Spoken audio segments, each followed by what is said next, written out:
The previous video showed that the EU's actions in space have grown steadily over time, not on the basis of a comprehensive plan, but piece by piece, based on existing competencies in order to serve very urgent needs in a variety of policy areas. To provide the necessary services, the Union developed a series of so-called flagship programs, focused on three main areas: Earth observation, navigation, and secure communication. The regulatory framework for these activities accompanying these initiatives was pieced together over time as well. Because they were adopted on the basis of different competencies, they lacked a coherent legal and institutional approach. This changed with the arrival of a proper space competence in the Lisbon Treaty. As we have seen, this new competence allowed for the adoption of an overarching EU space programme, which finally came about in 2021. In this video, we will give an overview of the most important components of the EU's regulatory framework on space, some of which we already briefly introduced in previous videos. To begin, let's try to understand why the EU thought it was necessary to develop its own space program, considering the existing space program of its member states and ESA. First, if the EU wants to remain a global leader in areas such as climate change, transport and security, it needs to be able to have independent access to reliable data to support its decisions, and space is crucial for this. Second, as an economic actor, the EU is also keen to maximize the benefits of space for economic growth, job creation, research, and technological development.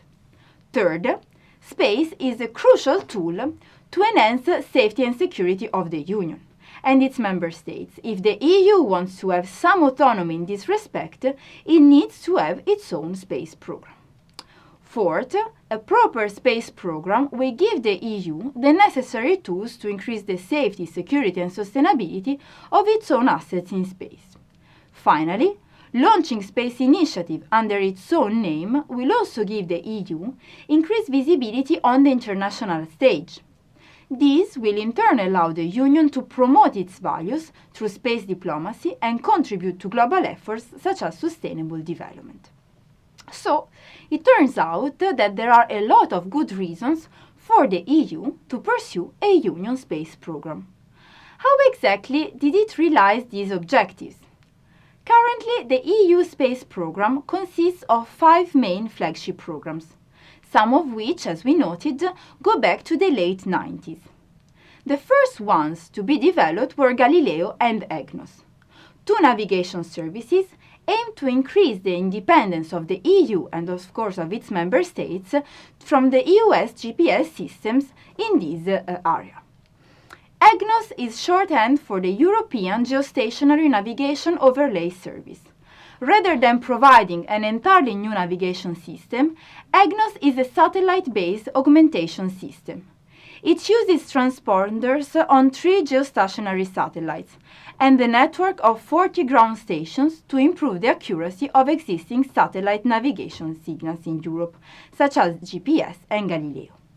It has been operational since 2009, providing safety-of-life navigation services to aviation, maritime, rail, and land-based users in over 30 countries. The services are provided free of direct user charges to the territory of all EU member states and can be expanded to third countries based on international agreements.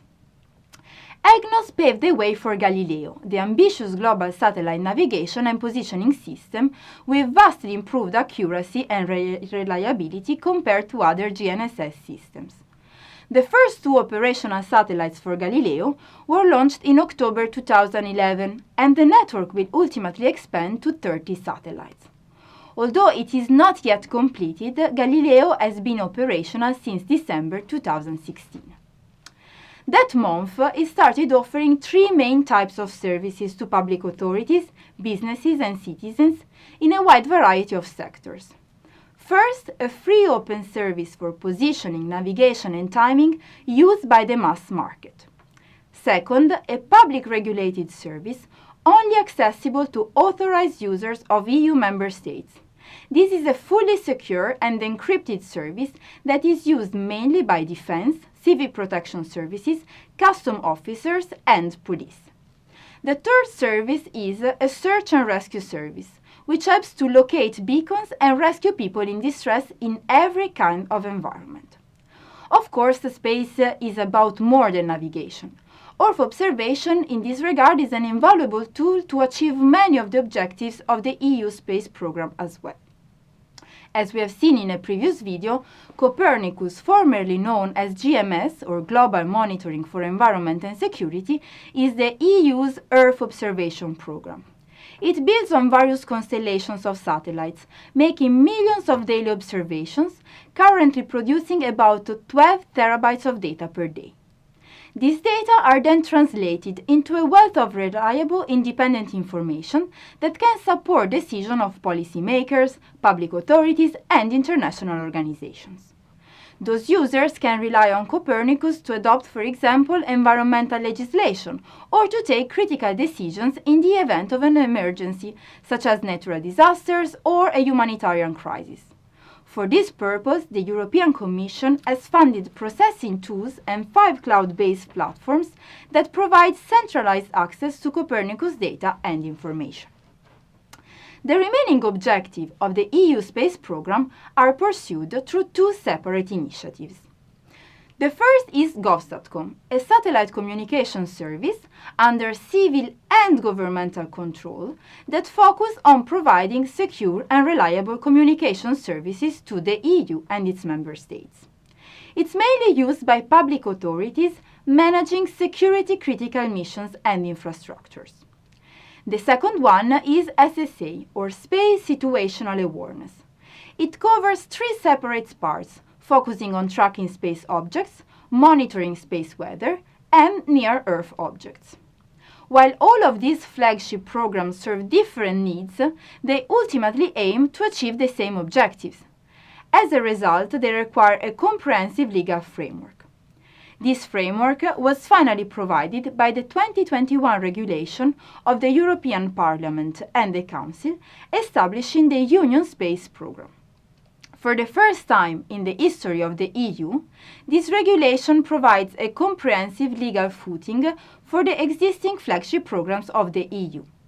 It is explicitly based on the Union space competence of Article 189 on the Treaty of the Functioning of the European Union. The regulation lays down the objectives of the program and its budget for the period 2021-2027. It also lays down the rules for the implementation of the program. This includes adapting the institutional framework of the EU to manage its flagship programs in a more efficient and coherent manner, as we discussed in the second module of this MOOC. The 2021 regulation does not mark the end of the EU's ambitions in space, however. The new initiatives launched by the Commission in 2022 show that the 2021 legal framework is rather a new starting point, one with a more solid foundation.